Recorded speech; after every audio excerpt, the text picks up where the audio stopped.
Blog Talk Radio. Good afternoon, everyone. Welcome to the talk show Uplifting Communities with John and Miss J. And I'll tell you, we have a really, really good show for you guys today. So y'all get a soda, cup of coffee, beer, whatever y'all gonna get, and y'all just enjoy yourself with this show because this is a very important show. But before I go any further, I would like to ask Miss J if she would mind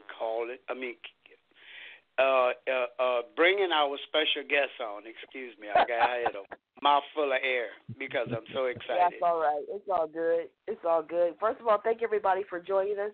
If you called in by phone, please know that all you have to do is select one to join the conversation or to ask a question. And if you didn't, the phone number, if you would like to join us, is 213.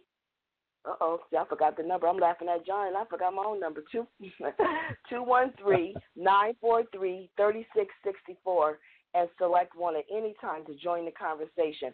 I'm really excited about having this conversation because I have been talking about Bitcoin since 2009 when they came out. So I'm really glad to have a professional to discuss investing, training, and teaching you about, scams, because it is some scams out there. So having someone that is knowledgeable about Bitcoin and cryptocurrency, hopefully it'll get more people in our community involved in using it, investing, and so forth. So I'm excited. So we have Brandon Ivey here. He's a trainer and an investor on Bitcoin and cryptocurrency. And so it's really exciting to have him on. But Brandon, before we get started with all these questions, tell the audience just a little bit about you. We post a little bit about your background, but I'd like them to know what made you really go towards, cryptocurrency and Bitcoin. Fantastic. Well, Jay and John, Miss J, thank you for inviting me on, and congratulations on your show this month. It's 3 years on the air. That's powerful right there. It means you've got a voice for the community and a bunch of people that want to listen to you and plug in, and so continue doing what you're doing. That's a shining star, so I appreciate that, and I'm honored to be here. And Ms. J, I am shocked. You've been in crypto since 2009. Do you know how rare that is to find somebody to say I was there from the beginning? So I got to give it up to you for recognizing something as powerful as this space way back then, because I didn't. The first time I ever heard about Bitcoin was in 2000. It first got above $100 when I got interested in it, but I didn't buy my first Bitcoin until 2016 when I started to really get into it. But but before that, I got started as becoming an entrepreneur my senior year at Morehouse College. I didn't want to follow that old path of you need to go to school, get good grades, and get a good, safe, secure job. And I think that an education is important. My oldest son just finished his first year of college, so they definitely are going to school. But I also believe that the schools are preparing our children for a world that will no longer exist. And so they're not learning applicable skills that's going to help them survive and thrive in this new century. And it didn't start with them. It started with my generation, the children of the baby boomers. And so I decided to try to become an entrepreneur. I didn't have much success my first 10 years, but I never gave up. And I just kept at it, learned certain skills, and as a result, I ended up being able to retire from corporate America at the age of 36 years old, and I haven't looked back ever since. Now, in the last few years, in this stage of my life, I said, I want to switch into really the investor side, let my money work for me. And what industry out there besides, the traditional stock market, real estate, that I can get into, precious metals. And I had friends that got involved in this Bitcoin. This thing called Bitcoin kept popping up and people talking about it and growing. And I was like, what is that? Monopoly money? Is this the real deal? Is it fake? So I was skeptical. But people were making money. They were making money. So I knew one rule. If somebody else is succeeding at something, then that means if I put my head down and work just as hard, I can have success in it as well. So I decided, let me learn about this thing and find out what this is all about and what all the hype is and why does it keep going up in value. This is 2017. And so in my quest for knowledge, I found out two things that shook me to my core. The first thing I found out was that cryptocurrencies represent the greatest economic shift in wealth in the history of mankind for the most amount of people. And that last part is very important because there's been other economic shifts in wealth in the past, but they've been blocked out for most people. You've got to be born in the right family, have the right skin color, speak the right language, or be in the right country. But cryptocurrency, there's no barrier to entry. All you need is a cell phone and access to the internet and maybe $5, and you can get involved.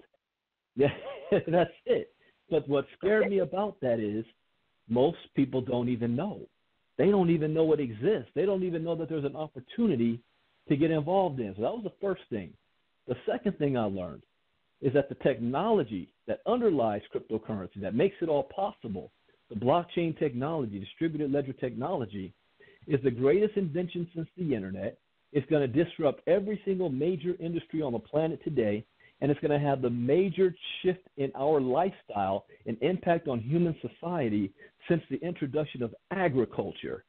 And when you see something that big, you know we are at the vanguard of a brand new era, age, a new world, a revolution. And yet again, most people don't even know it's going on. And so those two things that set me on the path of not just being an investor to be able to make money myself and provide for my family, but also to get the word out to the community so that they know there is hope. There is something that they can be a part of to change their financial status, and nobody has an excuse. The only thing you lack is knowledge of it. So that's my mission, my goal, and my crusade. That's awesome. You know, I think, too, when it first came out, everybody kept saying that it was black market. Like, so that scared a lot of people off because when it first came out, you know, crooks use everything. So it's not going to be nothing that they're excluded from. They make fake money out of, you know what I'm saying? So they're going to do what they're going to do. But I think when it first came out, the biggest fear is that everybody kept saying criminals use it to, you know, sell drugs. They use it for, you know, whatever their game is. So I think that also made a lot of people shy away because it was not regulated. There was no rules to it. And I think the fear of something that has no real rules scares a lot of people because contrary to what we believe, people like structure. They know if they put their money in the bank and they go to the bank, their money is supposed to be there. But what they don't know is the bank uses your money to pay their bills. I worked for the bank. I was an auditor. So your money is really not in your account. Your money is being shifted all around. And, you know, but they have to make sure that what you put in there, they can give it back to you. But your money really is not sitting in your bank account. And I think it's an illusion that people really believe, well, my money's in the bank, I got it. Well, this crypto, who's running it, who's doing this and who's doing that. So I think it's a fear there too. So let's talk about what is Bitcoin and cryptocurrency to give them a kind of better idea about what it's really about. Right, and you know, and that goes back to the education side. You're right, that people don't even understand the money that's in their wallet. They don't understand that the dollar that they have right now is only worth 5% of what it was 100 years ago. They don't understand how inflation works, how interest rates work, that when you get your paycheck and you put it in the bank, that as soon as you put it in the bank takes your money and now they're making it work for them, and they may reward you with 2% at the end of the year. So you're paying the bank for them to manage your money to make them money, not you money, and you're penalized if you pull your money out early. But people don't understand this concept, but there was a wake-up call. And the wake-up call happened in 2008, which is why Bitcoin itself was allowed to thrive. And that wake-up call was the financial crisis. When we had the mortgage meltdown in 2008, everybody had their trust in the banks. Everybody had their trust in the government. But people lost their homes, their mortgages, their 401k, their savings accounts. They lost their jobs. Oil prices skyrocketed. It was the greatest recession since the Great Depression. And then when we looked to the government to solve it, what did the government do? They came out and bailed out the banks.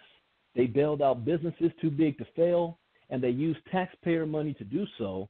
So we paid to bail them out. Nobody went to jail, and we're the ones left holding the bag and still trying to recover from that. So that alone, you ended up having a shift in people saying, maybe the government isn't going to look out for my best interest. What alternatives are there? And that opening allowed Bitcoin to slide on in and say, listen, the entire point of Bitcoin and cryptocurrency is to be decentralized, meaning that there is no government control. There is no bank control. They can't screw up your money. We are now putting the power in your hands. You are your own bank. And this is actually how it used to be in America all the way up to the 1860s. If people really know their history, the average American was able to mint their own coin for bartering with the U.S. coin. The only entity that was not allowed to do so were the states. The states couldn't compete with the federal government. But because of the Civil War that was about to get started, and you had foreign powers like the French, the British, the Spanish that were interceding among U.S. citizens, the U.S. government banned all foreign currency and considered the currency that the citizens were minting as foreign currency. You can only use the U.S. government-backed currency. So it wasn't until the 1860s that this has taken place. So Bitcoin has taken us back to our origins. Now, what is Bitcoin? It's basically digital currency. Now, the average person already knows that they don't walk around with much cash in their hands. Everybody uses a debit card. So that part is already understandable. It's just ones and zeros on a computer screen. But digital currencies allows peer-to-peer transaction without a third party, without the bank, without Western Union. You don't have limits on how much you can send. You don't have to pay high transaction fees. One Bitcoin in Japan is worth the same as one Bitcoin in Australia. We're talking about a world financial digital economy that brings all of us together and eliminates the third party. And it can't be changed, it can't be tampered, it can't be hacked, and that just goes into the technology behind it. But that's basically what Bitcoin is. It is controlled for the people, by the people, no government, no entity, and it can't be stopped. So hope that makes sense, a little explanation for that. Yeah, it does. So how can someone go about starting, say someone got some money, and they say, okay, this sounds great. How do I start Bitcoin? Break that down. Great. Well, one is understanding how the process works. First and foremost, it doesn't matter how much money you have. You can get involved because you can buy a piece of a Bitcoin. You don't have to buy a whole Bitcoin. But understand there's multiple ways of making money in this space, and that's what everyone's ultimate goal is. And the first way is buying and holding. That means I'm going to go buy some Bitcoin. Like if they got started what you did, Ms. J, back in 2009, and you got some Bitcoin. $10. I paid $10. I did. $10 worth back then. Yeah. You would have got hundreds, not thousands of Bitcoins for $10 back then. But today, I wasn't thinking. I was scared, but I only got a few. But I was scared.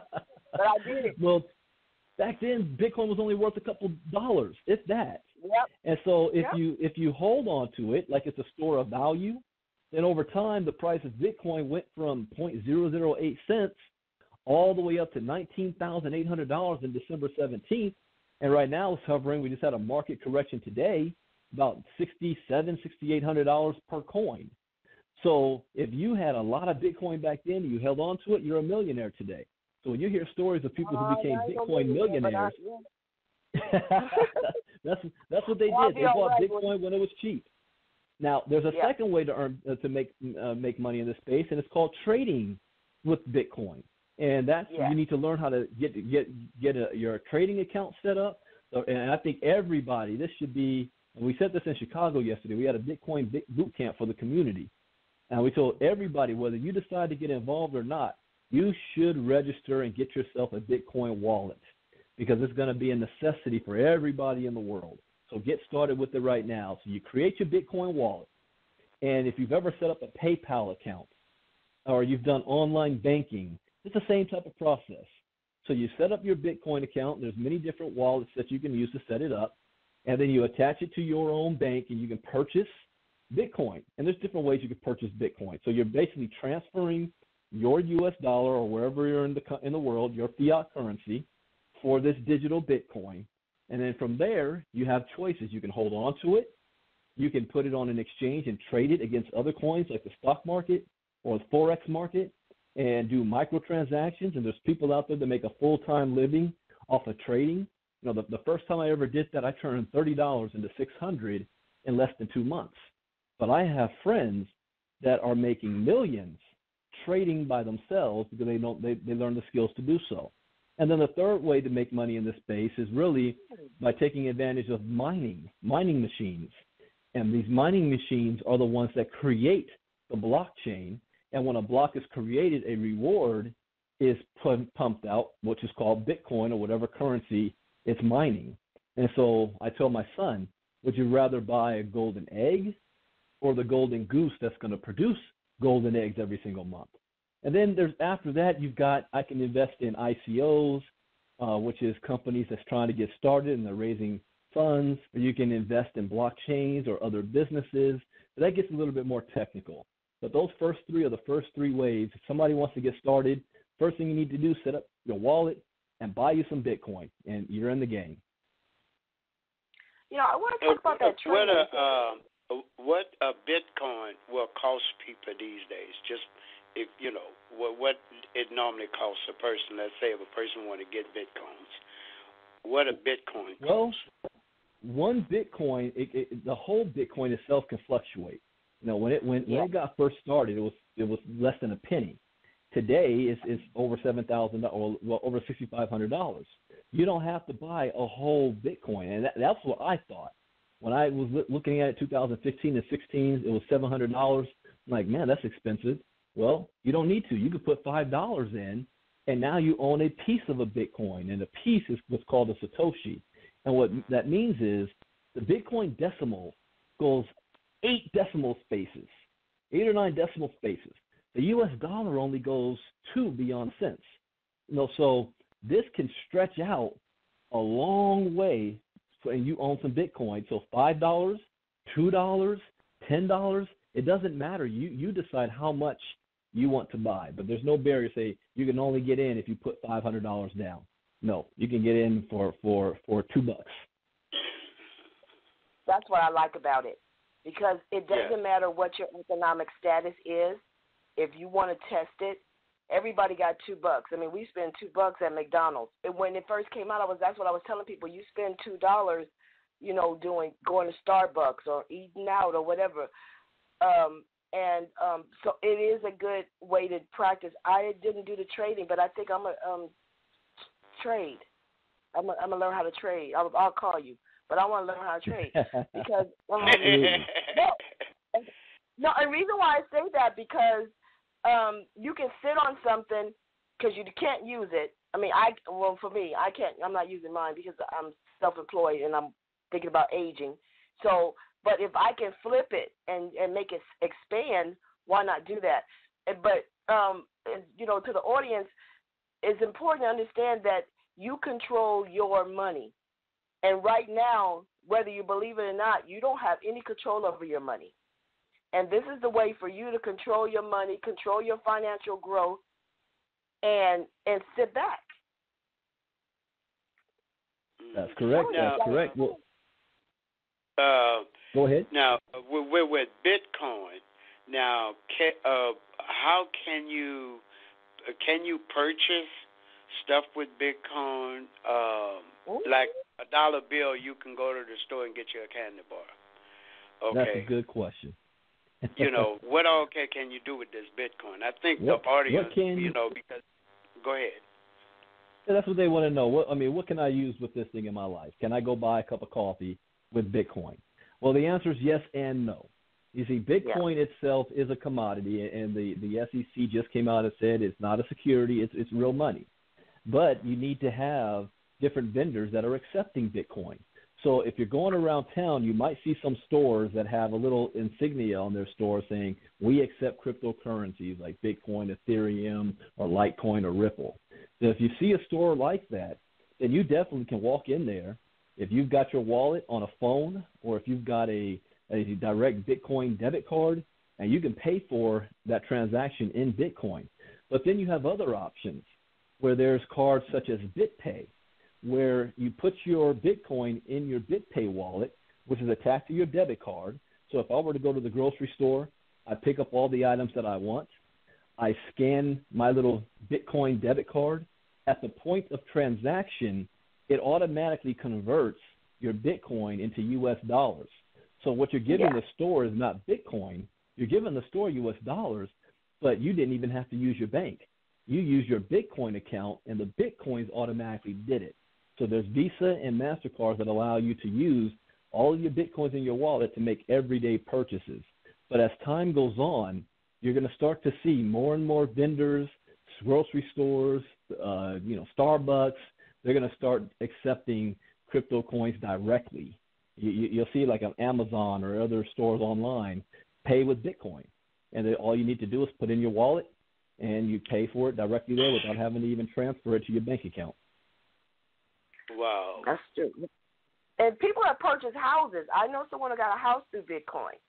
So I'm assuming they must have used the way you're saying, because I know people that have purchased homes and cars using Bitcoin.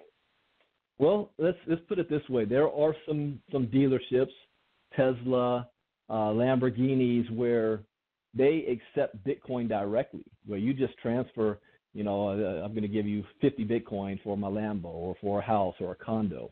There was even high-class private schools in New York that's allowing the parents to pay their students' tuition in Bitcoin directly. So you just transfer it from your Bitcoin wallet to their Bitcoin wallet. Like, I just bought a new car. I call it my Bitcoin Mobile, but I paid it with U.S. dollars earned through Bitcoin. So before I paid for it, I transferred the Bitcoin into my bank account, and then I bought the car.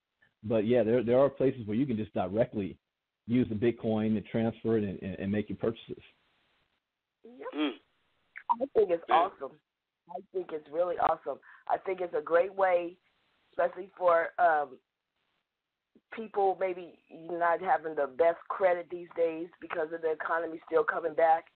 It's a great way for them to reconstruct their financial freedom without having other people telling them, well, no, or I got it on Bitcoin, I can use it. You know what I mean? It's so many ways that this can benefit starting businesses. You can start a business using it. It's just a lot of ways that it could be used. I think we just got to get the fear out and trust that it works, because if we wait too late, you think about now, like you said, when it first started, it was only a couple of dollars, a couple of pennies, to get started back in 2009, where the old heads like me jumped on it. But then now you're talking, over $6,000, almost $7,000 for a coin. I couldn't even buy a coin now, right out my pocket. So that's a big jump from pennies to $6,000. Here's one thing I say about that. I have more fear of holding my U.S. dollars than I do holding my Bitcoin and crypto coins, because they've already shown us that what could happen, where we lose practically everything. And if it happened once, it can happen again. And I'm of that belief that it's not a matter of if the economy has another issue, but a matter of when. And what Bitcoin allows us to do is to be prepared. So you've got to think like wealthy people. Wealthy people do not keep cash in the bank. They don't save their money. They invest their money because they don't trust the U.S. dollar either. So they know if things go sideways, their wealth doesn't lose value because they've got it in precious metals or they've got it in real estate. But the economically disadvantaged, I don't like saying poor people, but the economically disadvantaged people, they don't have the resources to put something extra aside because we're so busy just trying to pay bills next month. We're only 1 month away from living on the street if you lose your paycheck. So what Bitcoin allows that individual to do is to now, even for a small amount of money that they'd never be able to participate in the real estate game or the stock market or the Forex, but with a small amount of money, they can start building themselves a crypto portfolio and let it grow from there. And we've got over 2 billion unbanked people around the world. And if you don't have access to a bank account, a savings account, a checking account, you don't have access to wealth creation. So Bitcoin now eliminates those barriers and gives everybody equal opportunity, regardless of race, education. You don't need to go to college to do this, or your economic status. It doesn't matter. You have access to it now. So that's a mouthful. Yes. So a person can have a wallet, and if he got enough if he or she have enough Bitcoins in their wallet, and they wanted to buy a house, and if you got a bank or what, somebody that accept Bitcoin, well, then they can trade the Bitcoin for the house, or they can purchase the house with the Bitcoin. That's correct, and that's what we call exchanges, where the exchanges allows you to change your Bitcoin into any other form of currency anywhere around the world that you can use to, if they don't accept Bitcoin outright, you can transfer that into fiat dollars, and then now you can use that to make your purchase. Wow. You have to do a lot of training for that, because I've heard of Bitcoin when it first came out, and I tried to set up a wallet, but for some reason I didn't, my computer or something went wrong, and then I just went on and forgot about it. But I know a lot of young people right now. Matter of fact, I'm looking at the board because I'm the engineer and I take care of the board. And, and I'm looking at the board, and there's a lot of people that I've talked to, about Bitcoin, and they was thinking about purchasing Bitcoins, but they don't know enough about it. They don't know what they're getting. The only thing that they know is that the word Bitcoin, and they don't know. Well, they know now. Yeah, they know now. Matter of fact, I got a email from this lady out here in Sacramento, okay, and she couldn't tune into the show, but she wanted for me to tell her about the Bitcoin because she wanted to purchase Bitcoins. Now, I told her I was going to go ahead on and send her a link to the website so that way she can go ahead on and listen at it. Matter of fact, there's a lot of people listening at the show on the website as we speak. But, this is so exciting. Brandon, on Google, there is because you can Google it and set it up.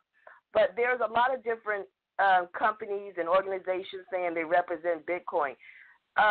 And I wanted to, because people get scammed. So how do they know if this is a real Bitcoin representative? Well, that's a good question. And my dilemma when I first started to look at this space, the first thing I did is I went to Google and YouTube. And when I Google, because there's no classes, I'm not going to go down to the local community college and they're offering something. And some of the colleges that are starting to do so is expensive, and most people don't have that type of money. Even I asked my son, he just finished his first year. I said, how many courses or anything in classes did you learn about crypto? And he said, none. They don't offer that. So you're going to have to self-educate yourself. Problem is, you have millions of things that pop up in a search. You don't know where to begin. You don't know who to ask, and you're going to learn the hard way by losing money as you go out there. And so my dilemma after I learned how to do this, then my inbox started blowing up with people asking me, hey, Brandon, can you tell me about Bitcoin? Can you teach me how this works? Can you show me this and that? And I love helping people, but I'm only one person. And 90% of my day was spent trying to answer and help the questions. And unfortunately, time is money.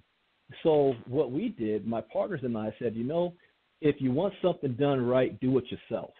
So we built our own education program. So that's why I just came back from Chicago. We had a Bitcoin boot camp, and our company provides crypto education for the masses, where we teach you from A to Z everything you need to know about Bitcoin, from the history of it to how to set your wallet up, how to buy it, what it is, what the exchanges are, security of it, and most importantly, how can I make some money? So we created an education course because I didn't trust anybody else out there. Does that make sense? And I'm going to add your website to the end of the I'm going to post your website. I think I still have your website. I'm going to post it so that people can check it out, because that is the biggest fear too. Because as you say, when you Google Bitcoin or cryptocurrencies, you get everybody saying, I'm a representative, I do this, I do that, and nobody really wants to take that chance in losing money when you really don't have no money.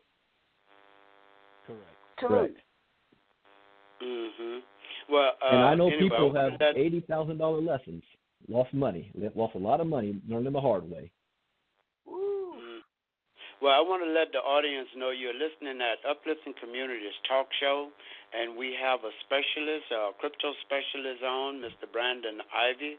And if you guys want to ask a question or elaborate on something, please press 1, and we'll let you in. Okay. Now, go do ahead you on. guys charge people to help them, or I mean, because you know, I don't want to be cause a disillusion that whether or not you charge. So I need to be honest on that. So, is there a charge for you to help a person get started? Well, instead of me working directly, we do have a charge for our product. It costs $250. That product's going to get you 45 lessons on cryptocurrency, and they're done in video format, so you can have it playing in the background. We've got 3 main modules called Bitcoin 101, then Cryptocurrency Intermediate, and Crypto Advanced. And at the end of each module, after 15 lessons, we give you a test so that we make sure that you retain the information that you learned. And one thing that we can guarantee is that whoever goes through our course, by the time they come out on the other end, they're going to have some confidence that they know they can come into the Bitcoin space and they can navigate and be able to spot the scams that's out there, the fake ICOs, and be able to make informed, intelligent decisions and limit their risk. You know, there's always going to be risk. I can guarantee that somewhere along the line you're going to lose somewhere because nothing happens 100% of the time perfectly. But by being educated, you limit any type of risk and you're going to have far more rewards than losses. That's right. Okay, well, we have a caller. Okay, they want to either ask you a question or elaborate on something. Y'all ready to let them in? Absolutely. Okay.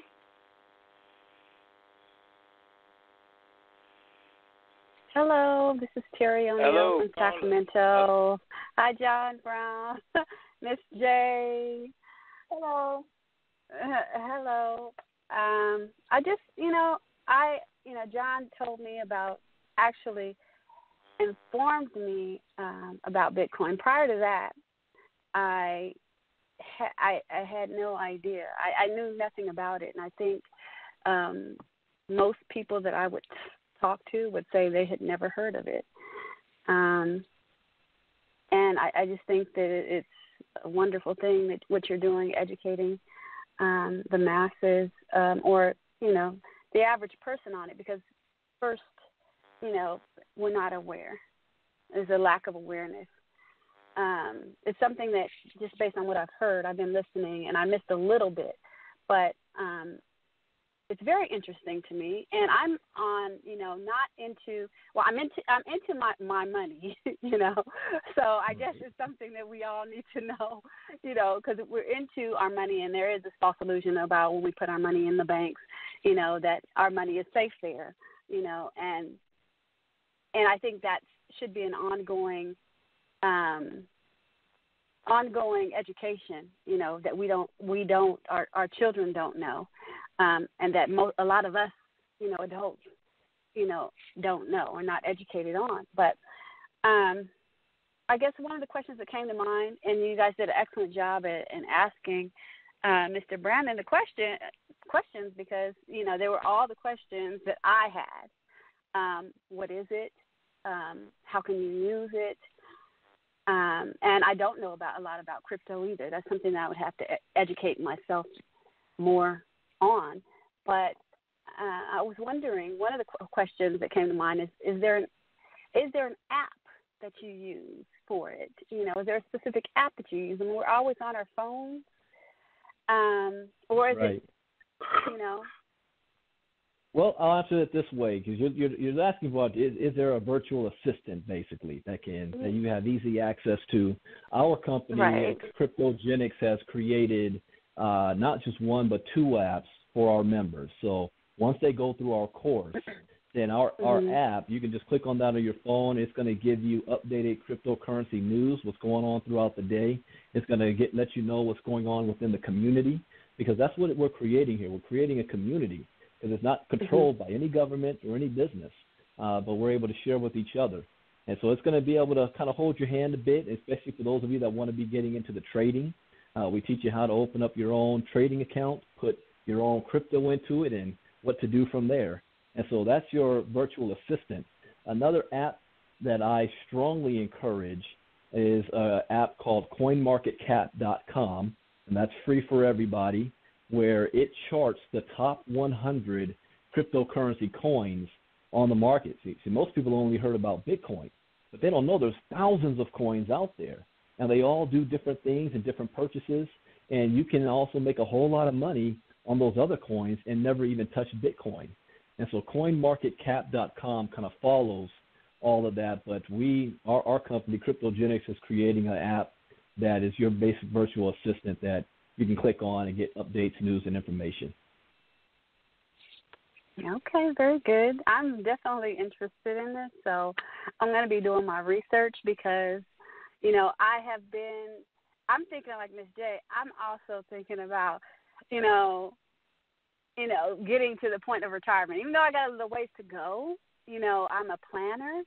So I've been thinking about the future and, and investments and things like that. And just, I'm still at a point, I'm 44, we'll be 45 soon, but, at a place where, actually I should have been thinking about this a lot sooner, but life happens to us all. And we get to this place where, some of us are starting over, and like Ms. J said, like rebuilding our credit, and just rebuilding in general, that's kind of where I'm at. So I'm looking for, this came at a good time for me because honestly and truly, I had no knowledge of it. And you know what? That's funny you said that, sis, because I just see it everywhere. And when people say that, I go, how could you not see it? I mean, I see it on Vice News. Well, it could be what I watch, because I watch Vice Channel. I watch, abstract stuff. So it could be because of that. But, it's never too late to start. And just like he said, since you can just buy a piece of a coin, you ain't got to buy a whole coin. Right? So if you're afraid, to give up a whole bunch of money at one time, test it with a piece of coin. Buy a coin, put $5 on a coin and $10 on a coin. You're going to still grow. Maybe not as fast, but you can monitor it and get more comfortable with it. And it's great that they have a program, because even say you take your $20 and you buy a piece of a coin and you're under his program, you're still going to learn. And you can learn how to, manipulate what you have contribute. See, when I started, there was nobody like him. They were kept saying Bitcoin, and I just kept saying on different things because I'm an investor. I got an investment account, and so it kept coming up. So I figured, what's a couple of bucks? But there was nobody that can give you instructions, so I didn't do anything with it. But now, they're doing so many things with it now that it makes me think, dang, I didn't even imagine that it would go this far. So it's the money for the future. So even if you start small, don't be afraid. I like to say that because we're so afraid sometimes. Don't be afraid. Sis, take $20. $20. Because I spent $20. I've spent more than $20 at Jamba Juice this week. Hello, I just said that. Starbucks, McDonald's. On the wigs, on the nails. You know what I'm saying? Yes. Or in the club on a drink. That's 2 drinks at the club. I'm just saying. None of that brought you any return except looking cute. Right. But, one of the things I do want to say is that, Miss J, you were an investor. So this is, you would have heard about this. I'm just saying the people that, and I'm an educator. I still never really heard about it. And if I did hear about it, prior to John talking to me about it, it kind of went over my head, or went, I just probably didn't pay much attention to it. I'm an educator, writer, and and kind of in a certain arena, and not an investor. That's not an excuse, to have a lack of knowledge, but it's just something that I've never really heard of, or obviously at the time had an interest in, So yeah, but I'm definitely at this point in my life. I've been thinking about that. I've been thinking about what is a good to invest in, and of course, what I've found was some IRAs, some I got banks, one of those too, that third party that you talked about, some bank investments and things like that. But of course, we want to put our money where we're going to get the most out of that investment. So I'm definitely not afraid to just put something in there so I could see, see where it goes. And I just want to be more knowledgeable on it. That's all. Absolutely, that is no fear. I mean, that's the big deal, because when I wasn't always an investor. It was an older black lady. She had an investment group, and I was like, black people don't invest. What are you doing? So I was like, and they were old. I mean, old. And so, but they were always driving around these Mercedes, and they was all, as the kid says, Gucci'd out. And I'm like, well, why y'all looking like that? And I'm working all these hours. And so she taught me. So trust me, I didn't just wake up and say one day I wanted to be an investor. I was nosy. And I wanted to know why they had something I did not have, and I was working like a dog. And so she taught me. Yeah, and so that's what I'm saying. We got to teach ourselves and, and just be nosy, let's figure it out. Because if we don't, like Brandon was saying, it's an economic freedom. If you can take that Bitcoin, like say if you're in Paris, you can trade out for money that's, their money. You can go to Africa. You can trade out for, I'm just saying, it is a universal money that can be used not just in the United States. So even if you took a trip, you can exchange it for money to use on your trip. Right. All right. Well, we have another caller. Let's see if we can get this caller on, okay? Hold on.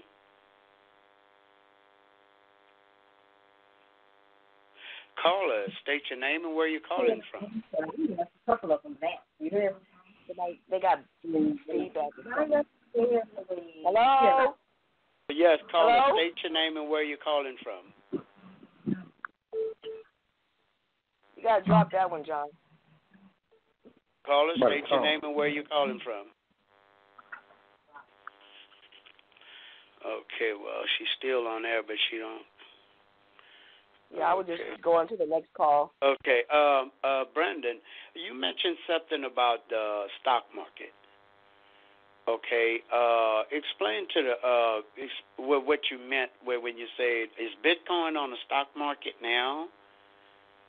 Well, that's a good question. Well, see, the stock market is, if you understand how it works, is where traditional businesses, you got Fortune 500 companies, and that they are publicly traded and offer themselves to be ownership by the public. The only problem with that is the barrier of entry. Most Americans are only involved in the stock market through their 401ks on their job. And if you want to be a true investor, you need at least $250,000 to $1 million to play their game. And there's no guarantees. There's risk involved. And so most of those people have discretionary income to play around and invest. And so most of us don't have access to that. So you've got the stock market, you've got the Forex, which is just the international exchange of different money around the world, which is far bigger and larger than the stock market. And now you have the cryptocurrency market, which acts like its own version of a stock market in the cryptocurrency space. Now, Bitcoin is not currently being traded on the stock market, but there are agencies from Wall Street that's getting involved, like the Chicago Mercantile Exchange and the CBOE, that they came online in December of 2017, and they're offering futures investments for their investors. Now you have NASDAQ, you have Chase Bank. They're all looking to get in on adding Bitcoin some form of a way. And then I just saw an article today where NASDAQ is looking to add Litecoin to be traded on the stock exchange, on the NASDAQ exchange. That would be good. Yes. That is huge. Hint, hint for anybody holding Litecoin out there. So there's the gradual acceptance and adoption of crypto is starting to happen mainstream amongst the investors. My concern and my drive is we need to bring this awareness to our people, since we've been historically left out of these type of things and shifts that happen. Now we can get in on it right now before it's too late. And that's why we created our education program, so we can get so many people informed, because you can't unlearn what you learn, and then go from there. Oh, yeah, okay. Now, when you say, Bitcoin is a cryptocurrency, right? Correct. Just like they have other cryptocurrency out there. So Bitcoin is just one. Is that what you're saying? Yes, Bitcoin is the granddaddy of them all. It's the very first one. It has 37% of the entire cryptocurrency market, but there are many other coins out there that are also you got doing their own thing. Yeah. Because let me ask you this, though. Okay, like on Bitcoin, when you're on the market cap website, now, because I have the website, they have Bitcoin, they have Bitcoin Cash, and Bitcoin shares. So those are all different ways that you can use the Bitcoin. Is that correct? Well, actually, those are what's called forks of a Bitcoin, which and I'm going to explain this in layman's terms. So the first time I heard it, it put me to sleep, and I didn't understand the word they were talking about. Okay. So cool beans. What happens is, imagine if you're driving down the road and you're with your spouse, and you, as a man, we don't want to ask for directions.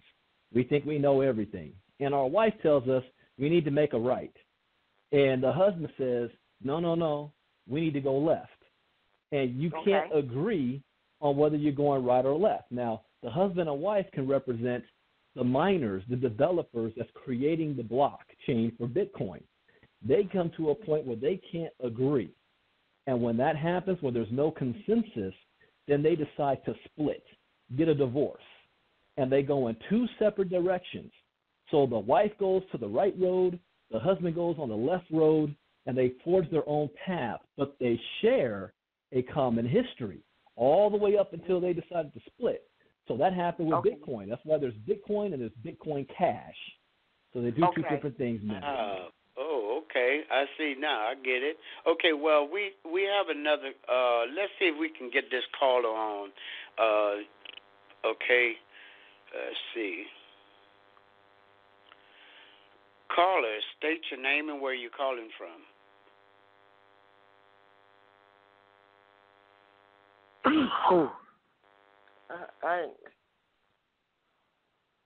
Hello, caller. State your name and where you're calling from. Okay, they press 1. They probably got shy. Brandon, you mentioned Litecoin, because they're right now, they're capping at about almost 6 million. What's the difference between Litecoin and Bitcoin? Is it any difference, or is it the market, where you can use them? Well, you have to understand each coin does have a different purpose.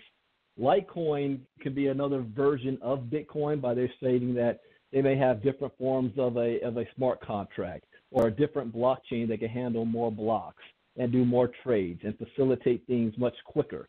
See, because Bitcoin was the very first. So Litecoin figures themselves to be the next generation that's going to be mass adoption, because for businesses, it has a better ability to scale up, handle more traffic.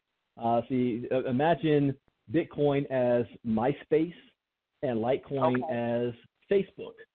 So you have different versions. Now, it hasn't jumped on popularity only because nobody's heard of it yet. All they know about is Bitcoin. That's the granddaddy of them. So all of these coins, and I would advise, when you start looking at CoinMarketCap, you can go straight to their websites and see exactly what they do, who's backing them, the developers. On that CoinMarketCap, over the next 10 years, probably 90% of those coins won't be in existence anymore.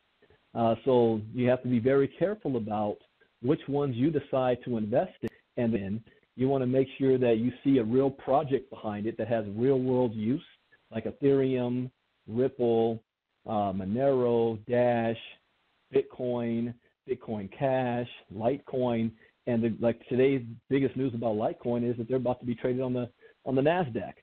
So that's very important to follow. Yeah, because they're only like to get a Litecoin.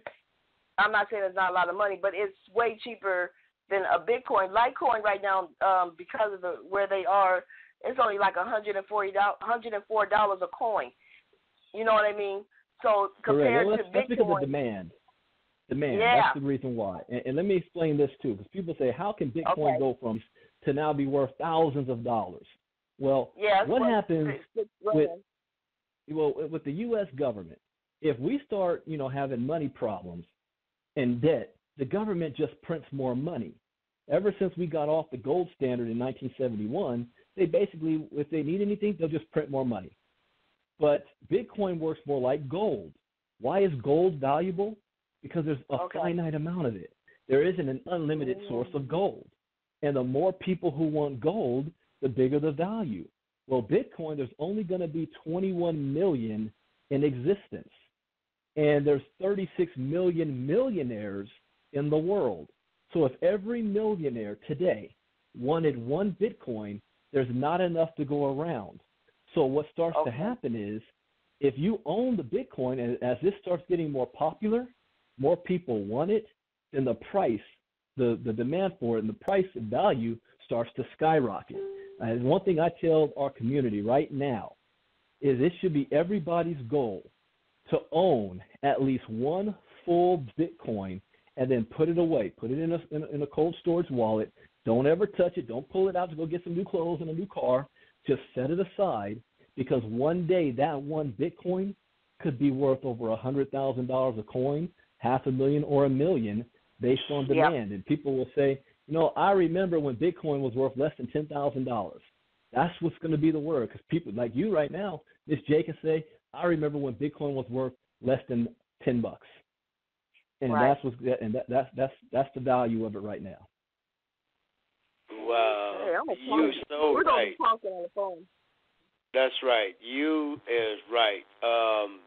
I never looked at it that way, because in the years to come, Bitcoin gonna be pretty big. It's big now, dude. One coin is $500. You think it's big now? You just waiting about the next 10 years, when a person, when they get, iron out the kinks in it.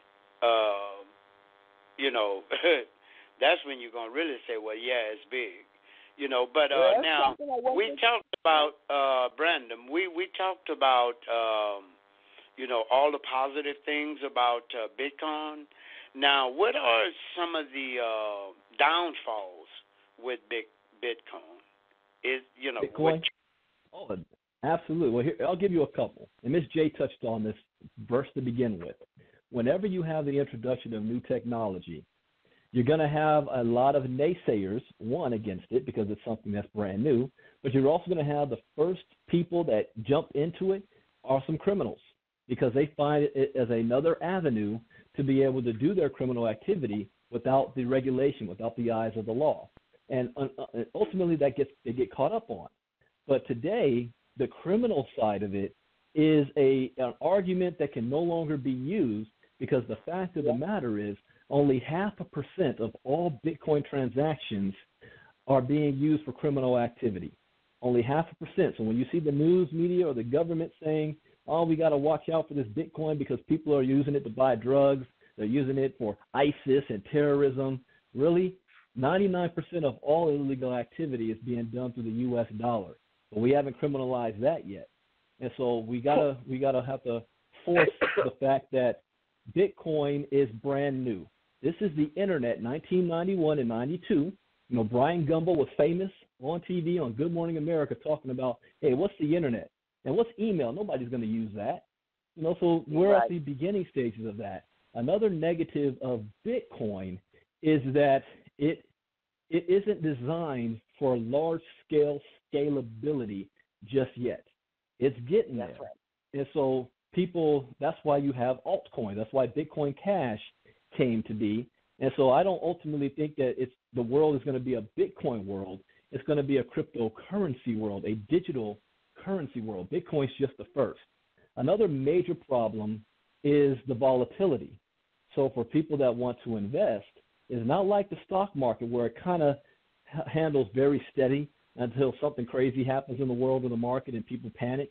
You know, with crypto, it can go in one day, move 400, 500, 1,000, or 2,000 points in any direction. So for somebody who is emotional, I call them emotional traders, you know, that they just can't stand if they have a loss, then this is not for them. For individuals, I don't advise you to invest money you cannot afford to lose, number one.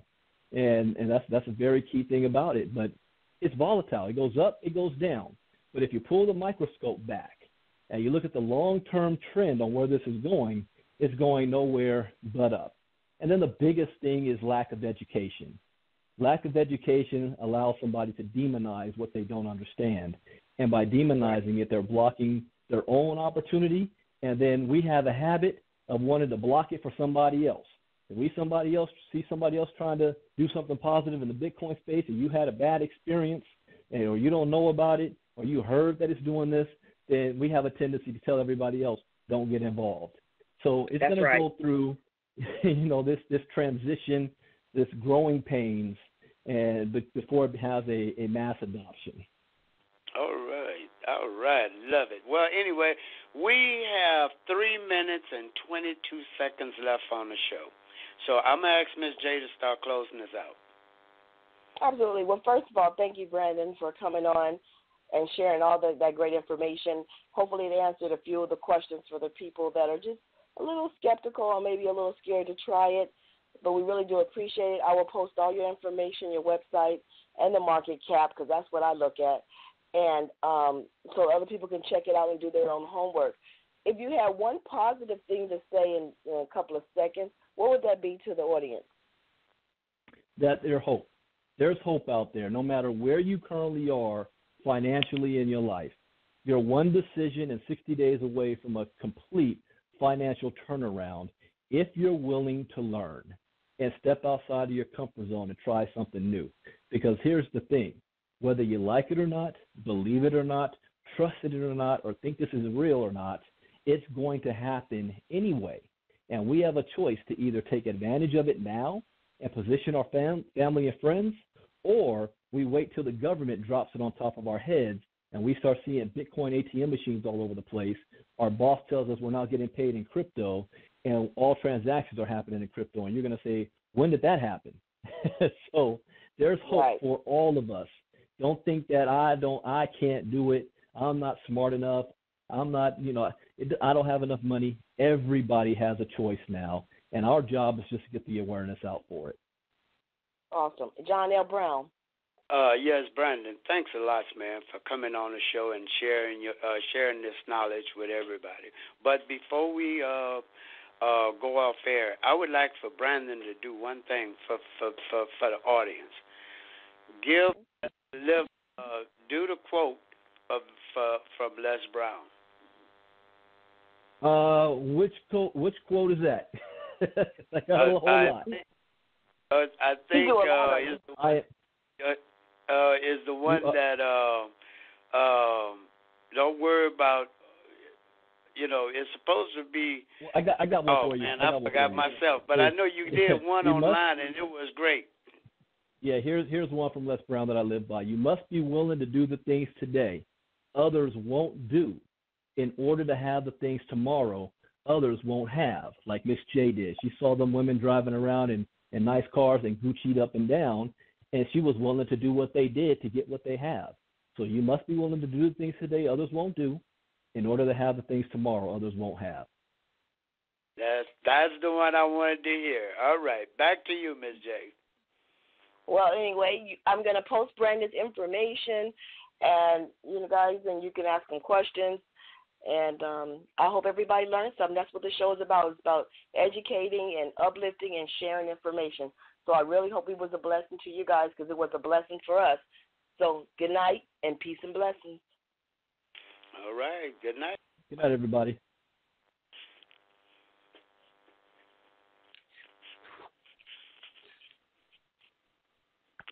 Respect. It's more than a word. It's an underlying principle of success and humanity. In the U.S. Army, respect is one of our foundation values. It's the reason we can overcome every obstacle and defeat every foe. So if you're interested in joining a team where respect is earned every day, consider joining our team.